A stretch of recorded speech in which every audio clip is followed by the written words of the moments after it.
The Cthar exploratory vessel, Celestial Seeker, drifted silently through the dense nebula, its sensors probing the cosmic dust for anything of interest. Captain Zyler stood on the command deck, gazing at the swirling clouds of stellar matter displayed on the main view screen. The Cthar, a species known throughout the galaxy for their archaeological pursuits rather than conquest, had ventured into this unexplored region of space, hoping to find remnants of ancient stellar formations or perhaps unique mineral deposits. Anything of note, Navigator Vex? Zyler asked, their multifaceted eyes reflecting the blues and purples of the nebula. Vex, hunched over the sensor array, suddenly stiffened. Captain, I'm detecting an anomaly. Something massive. Natural formation? No, Vex replied, adjusting the sensors. Definitely artificial. But the readings are strange. The object is enormous, Captain, larger than any modern warship I've ever encountered in our database. Zyler moved to the sensor station, their four-fingered hand resting on the console as they studied the readings. Any energy emissions? That's what's peculiar. ZYN, the technology specialist, interjected from her station. It's completely dormant. No energy signatures, no propulsion systems active, no communication signals. It's just there, like a ghost. Project Visual, Zyler commanded. The view screen shifted to show a grainy, indistinct shape hidden within the nebula's dense clouds. As the computer enhanced the image, the crew fell silent. Drifting before them was a vessel of incredible proportions, its hull pockmarked with battle damage and scarred by what appeared to be weapons fire from conflicts long past. Despite the damage, the ship maintained an imposing silhouette, sleek yet massive, with unmistakable weapons arrays and what seemed to be launch bays for smaller craft. Magnify that section. Zyler pointed to a portion of the hull where faded markings were visible. As the image enhanced, ancient symbols and lettering became visible. ZYN gasped, her bioluminescent patches flashing in surprise. Those are human markings, she whispered. UES Vindicator. Humans. Grull, the security officer, grunted incredulously. That's impossible. They were wiped out centuries ago during the Great Expansion Wars. Apparently not all of them, Zyler said quietly. Or at least, not all of their ships. The discovery of a human vessel, especially one of this size, was unprecedented. The species had vanished from galactic records following their defeat at the hands of a coalition of species. Most information about humans had been purged from public archives, their very existence reduced to whispered myths and academic footnotes. Set a course, Zyler decided after a moment of contemplation. We'll approach cautiously.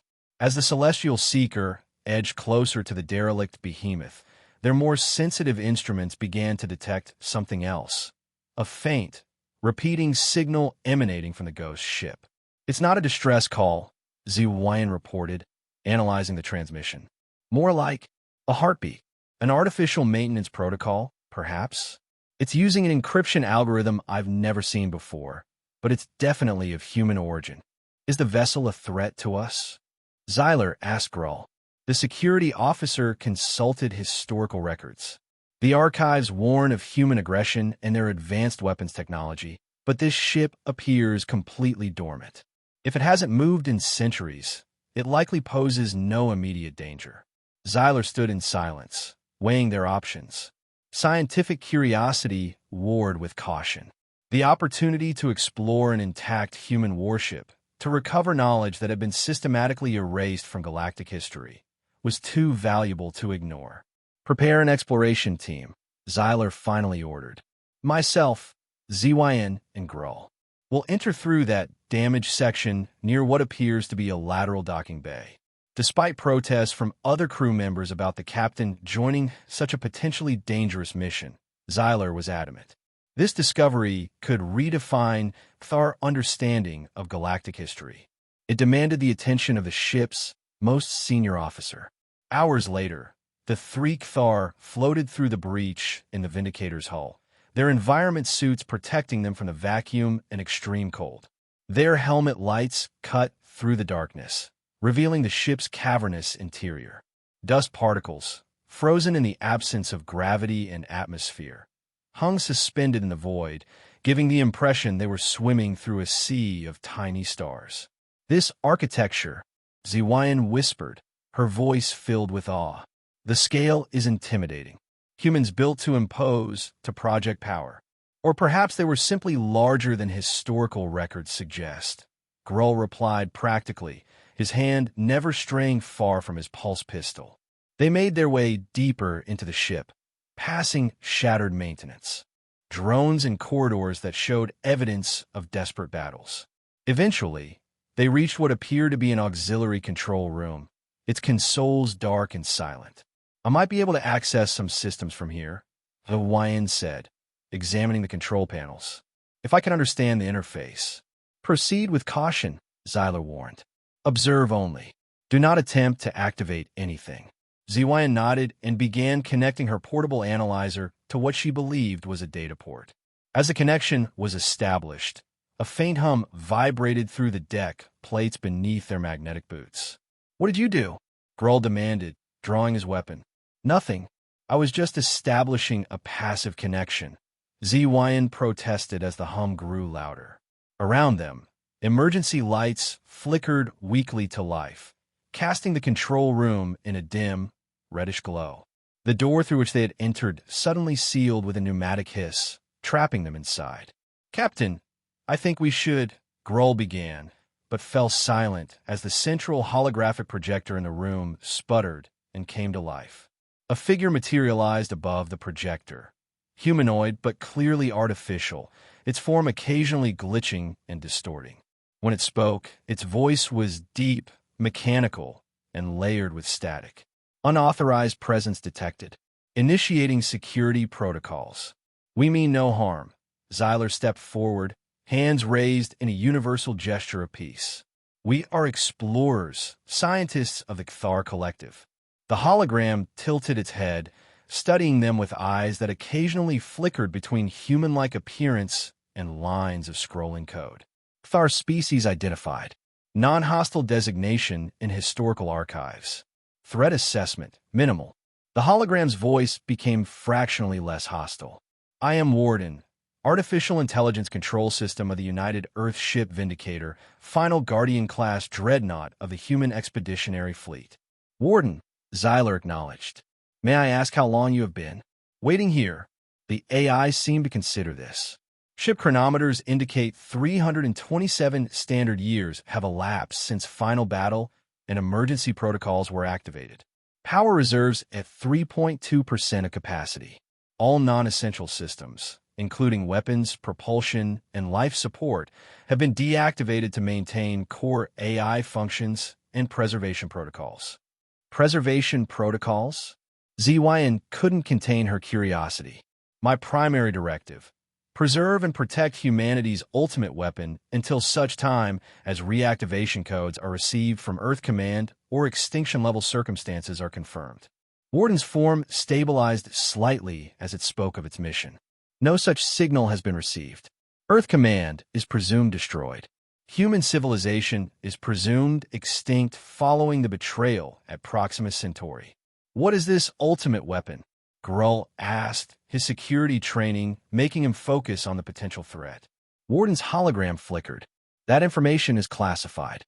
However, your unauthorized presence and actions have initiated preliminary revival protocols. You have inadvertently created a decision point." The hologram expanded, showing a schematic of the Vindicator with various systems highlighted in red. "The ship requires significant energy to begin revival procedures for the weapon and essential command personnel. Your vessel possesses sufficient power." Warden's tone became colder. "You will assist in power transfer operations. In exchange, I will grant access to historical archives and ensure your eventual safe departure. Refusal will result in activation of automated defense systems." "Are you threatening us?" Grull growled, raising his weapon. "I am stating facts," Warden replied emotionlessly. "My programming permits no compromise when it comes to my primary directive. The revival has already begun. It cannot be halted without causing catastrophic damage to preserve human life signs." Zyler, Ziwayan and Grull exchanged troubled glances. They were trapped, with no way to contact their ship, faced with an AI determined to complete its mission after centuries of patient waiting. "If we assist you," Xyler said carefully, "what assurances do we have that our crew will remain safe?" "None beyond my statement," Warden replied. "However, historical records indicate Cthar were not among the species that formed the Shadow Alliance, which betrayed humanity. You have no reason to fear retribution. Your cooperation will be noted when command personnel are revived." With few alternatives, Xyler reluctantly agreed. Under Warden's instructions, Ziwayan established a connection between the Celestial Seeker and the Vindicator's power systems. The process was delicate and dangerous, requiring Ziwayan to improvise interfaces between incompatible technologies separated by centuries of development. While Ziwayan worked, Warden granted Xyler limited access to the ship's historical archives as promised. The Cthar captain stood transfixed before a holographic display, watching recordings of the final days of human civilization. The images were horrifying: planets razed by orbital bombardment, massive fleets engaged in desperate battles, civilian evacuation ships destroyed without mercy. The Shadow Alliance, a coalition of species united by fear of human expansion, had struck without warning, violating peace treaties and targeting population centers first to break human morale. Most disturbing were the recordings of the Battle of Proxima Centauri, where human allies had suddenly turned their weapons on Earth ships during what was supposed to be a joint defensive operation. The betrayal had been absolute and meticulously planned. "What?" Xyler whispered, watching worlds burn. "What justified this?" "Fear," Warden answered simply.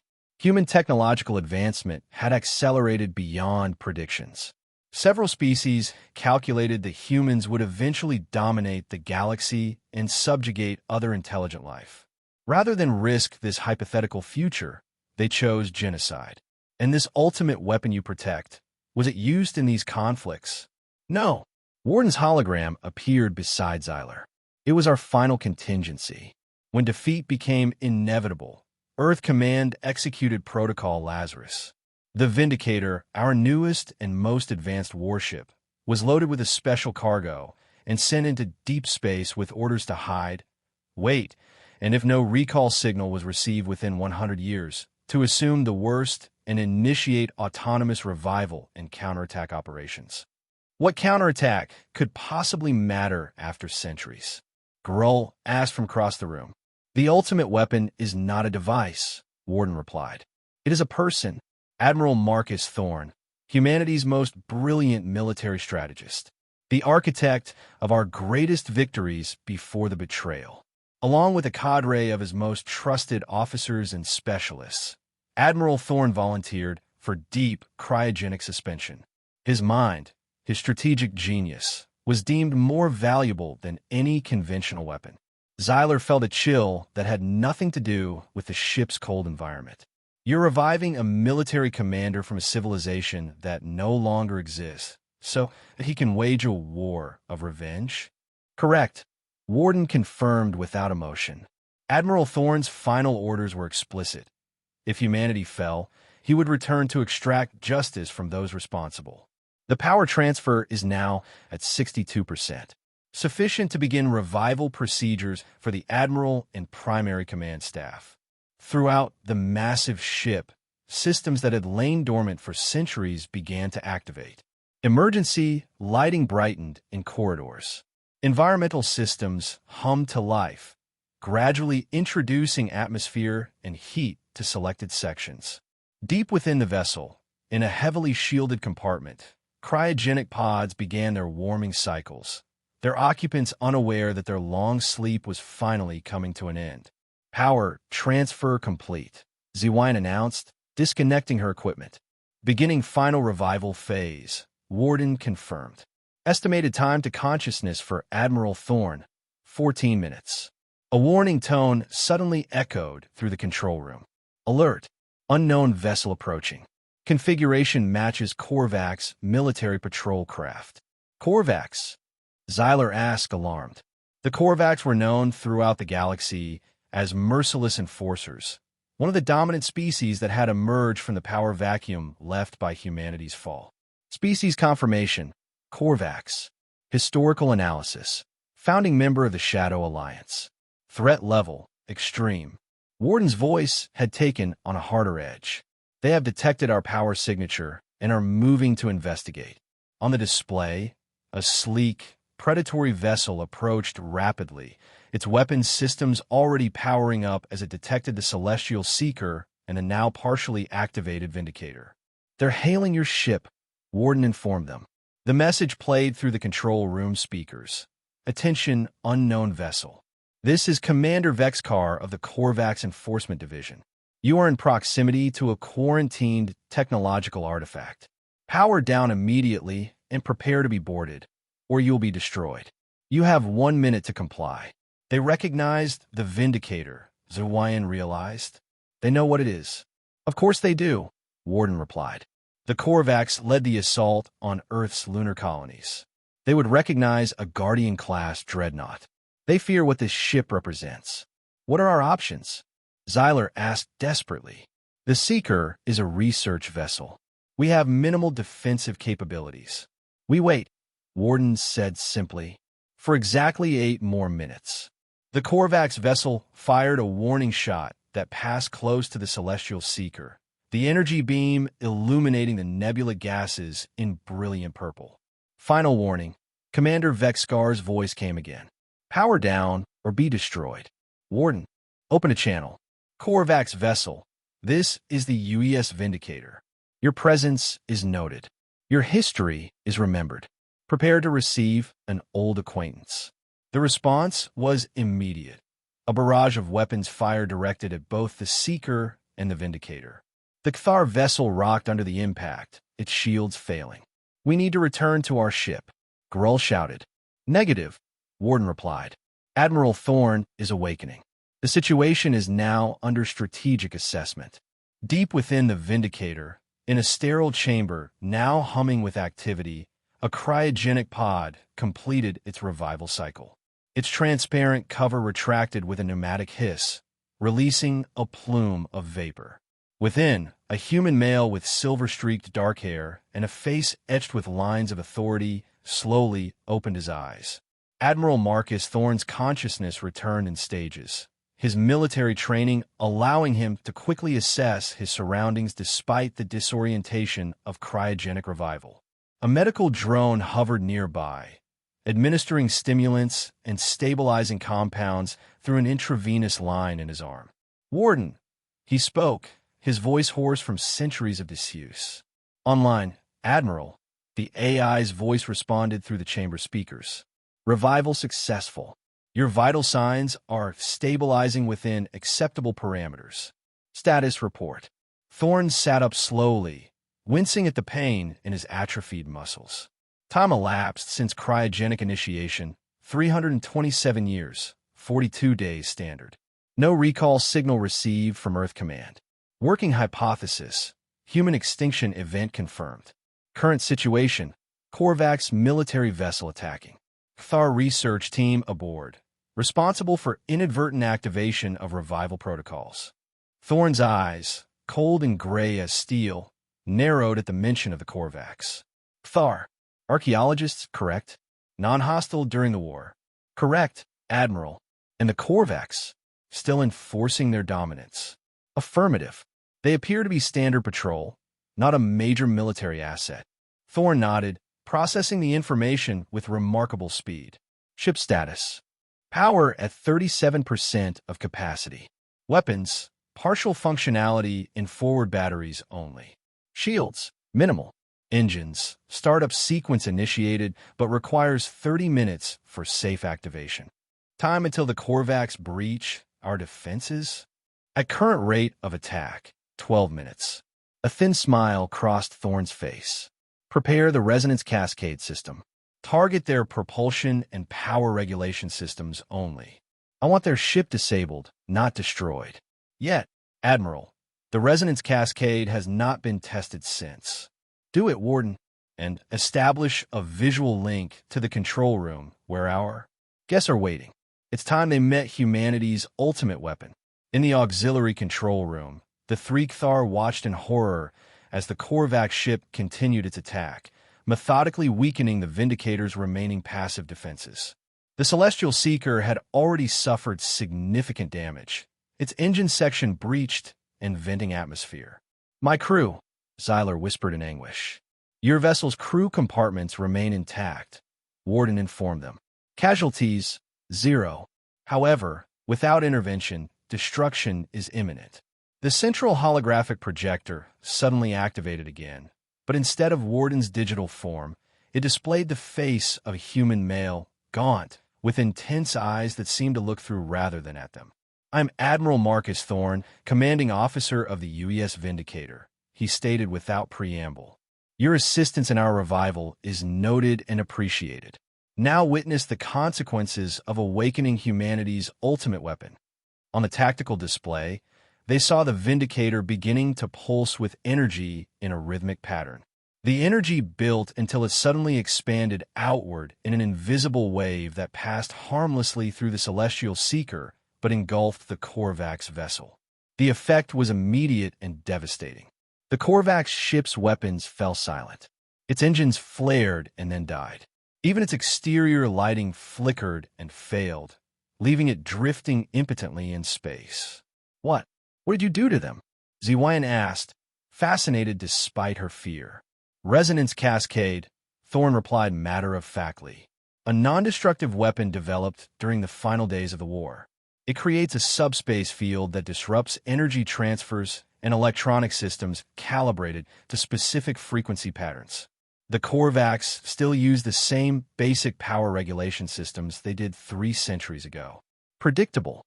On the screen, they watched as Thorne, now seated in the Vindicator's actual bridge and surrounded by other recently awakened human officers, methodically extracted all data from the Korvax ship's computers before targeting its reactor core with a single, precise weapons burst that caused the vessel to explode in a brilliant flash of light.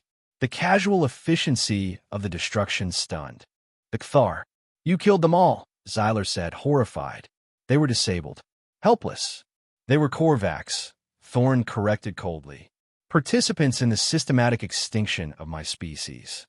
Had they known of our revival, they would have summoned a fleet to ensure our destruction.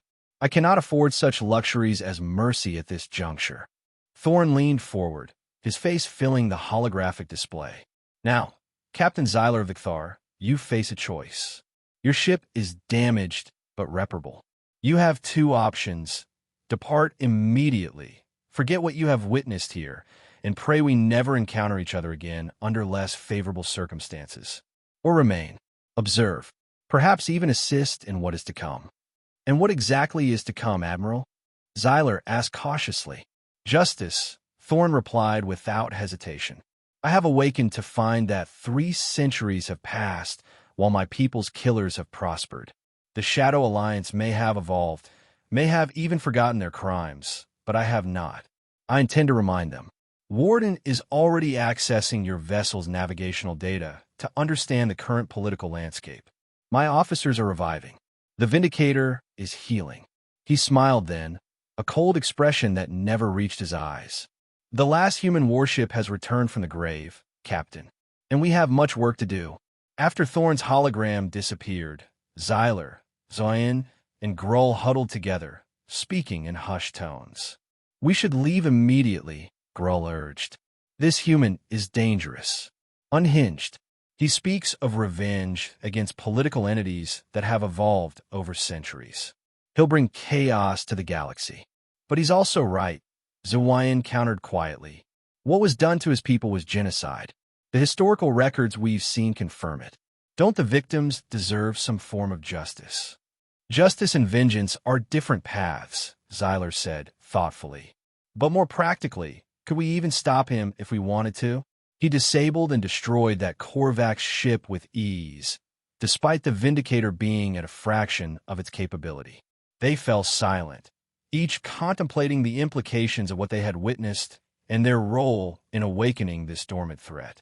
"I believe we should stay," Xyler finally decided. "As observers, if nothing else. What we are witnessing is historical, the return of a species thought extinct. Whatever happens next will reshape galactic politics. We should document it, try to understand it, and perhaps find opportunities to temper the Admiral's more destructive impulses.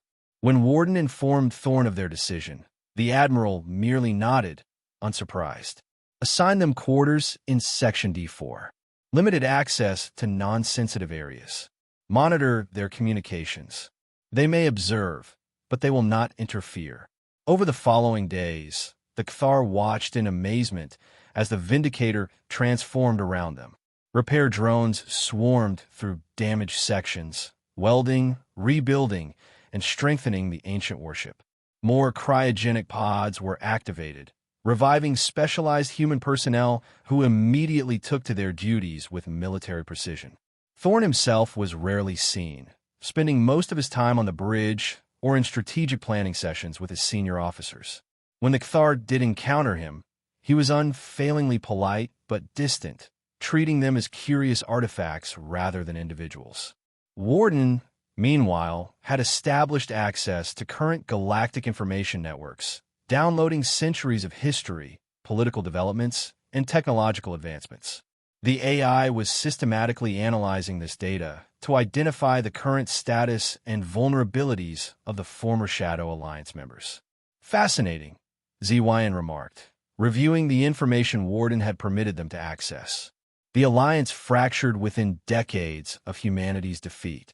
The Korvax and Draconians turned on their allies, claiming the largest portions of former human space. Predictable, Thorne commented, unexpectedly entering the room. Alliances formed through fear rather than shared values rarely survive once the unifying threat is removed. Admiral, Xyler acknowledged, studying the human commander. Despite his apparent age, perhaps mid-50s by human standards, Thorne moved with the precision and control of a much younger warrior. May I ask what you've learned from your analysis? Thorne considered the question before responding. That time has not significantly improved the galaxy in our absence. The Shadow Alliance may have disbanded, but its former members have created spheres of influence based on the same principles they claimed to be protecting against when they destroyed humanity. Oppression, exploitation, fear as a control mechanism. He activated a holographic display showing a star map with various territories highlighted in different colors. The Korvax hegemony, the Draconian Imperium, the Sun-In Conclave. Different names, same philosophies. They've spent 3 centuries justifying their actions against my people while repeating the very behaviors they condemned us for. And you intend to wage war against all of them? Grull asked incredulously. One ship against multiple interstellar powers. Thorne smiled thinly. Not immediately, no. We have other priorities first. He expanded the star map, highlighting several remote locations.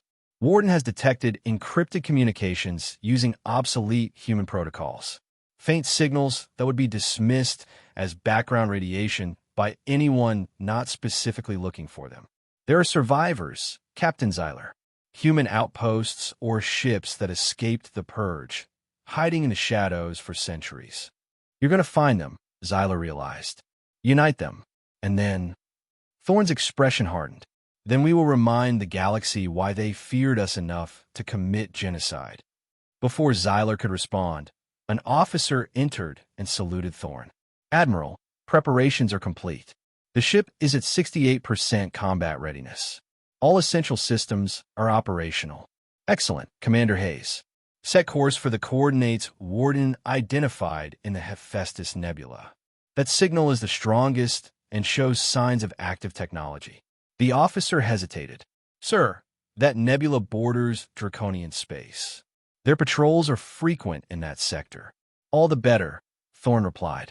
We'll need to test our capabilities against current military technology eventually. The Draconians will provide an excellent benchmark. As the officer departed, Thorne turned back to the Cathar. You wanted to witness history, Captain Xyler. You're about to do so. The resurrection of humanity begins now. Hours later, the UES Vindicator disengaged from the Celestial Seeker, which had been sufficiently repaired to maintain life support but remained unable to travel independently.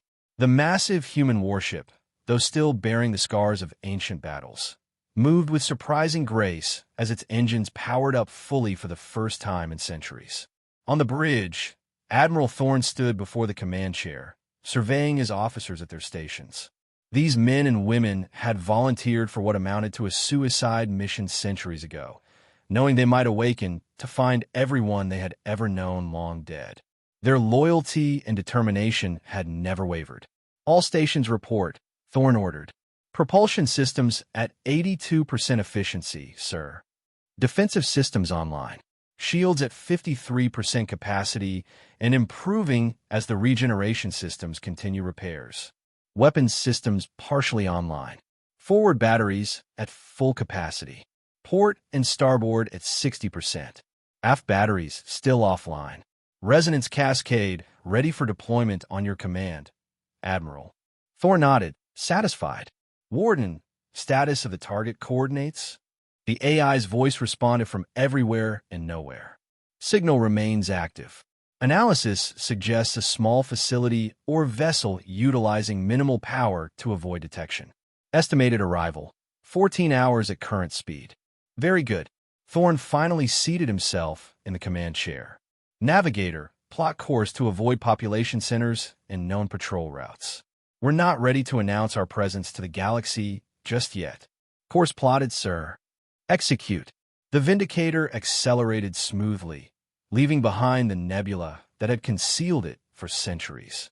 As it departed, its massive silhouette briefly eclipsed the distant stars, a ghost from humanity's past, now returned to haunt those who had thought the species safely consigned to history. In the observation lounge, the three Kthar watched the stars streak by, each lost in their own thoughts. "Do you think we did the right thing?" Zywyan asked quietly. "Helping to revive them?" "I don't know," Xyler admitted. "But I do know that what was done to them was wrong. Whether Thorne's response will be just or merely vengeful remains to be seen. He destroyed that Korvax ship without hesitation," Grull reminded them. "Extracted its data and then eliminated all witnesses. That speaks to his intentions." "Perhaps," Xyler conceded. "Or perhaps it speaks to the pragmatism of a military commander awakening to find himself outnumbered and surrounded by historical enemies. We must reserve judgment until we see how he proceeds." On the bridge, Thorne reviewed tactical data as his ship accelerated toward its destination. His expression revealed nothing of his inner thoughts, but his eyes burned with a cold fire of determination. "Warden," he said quietly, "begin Phase 1 of Operation Vengeance." "Acknowledged, Admiral," the AI responded. Phase 1 initiated. The last human warship continued its journey, carrying with it the legacy of a murdered civilization and the promise of a reckoning long delayed, but never forgotten. The galaxy, which had spent centuries trying to erase the memory of humanity, was about to be forcefully reminded of what it had destroyed and what had returned from the void to claim retribution.